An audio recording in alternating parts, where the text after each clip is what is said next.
The New Atlantis, by Francis Bacon, narrated by Liam Johnson. The New Atlantis.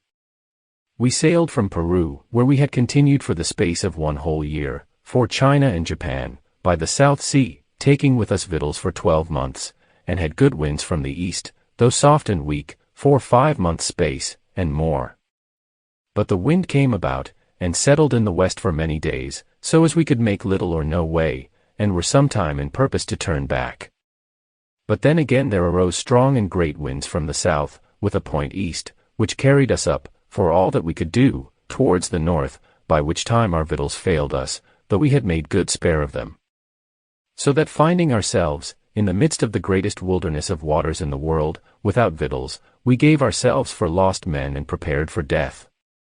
Yet we did lift up our hearts and voices to God above, who showeth his wonders in the deep, beseeching him of his mercy, that as in the beginning he discovered the face of the deep, and brought forth dry land, so he would now discover land to us, that we might not perish.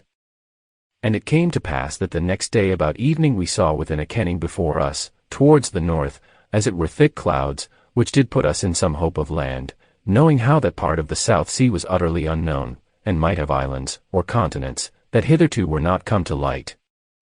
Wherefore we bent our course thither, where we saw the appearance of land, all that night, and in the dawning of the next day, we might plainly discern that it was a land, flat to our sight, and full of boscage, which made it show the more dark.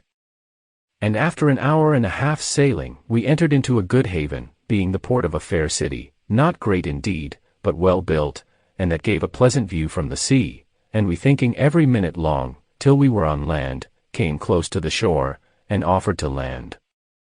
But straightways we saw divers of the people, with bastons in their hands, as it were, forbidding us to land, yet without any cries of fierceness, but only as warning us off, by signs that they made.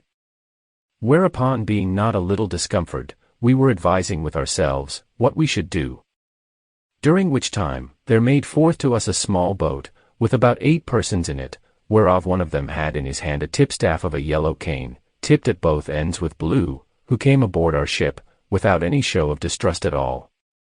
And when he saw one of our number present himself somewhat before the rest, he drew forth a little scroll of parchment, somewhat yellower than our parchment, and shining like the leaves of writing tables, but otherwise soft and flexible, and delivered it to our foremost man.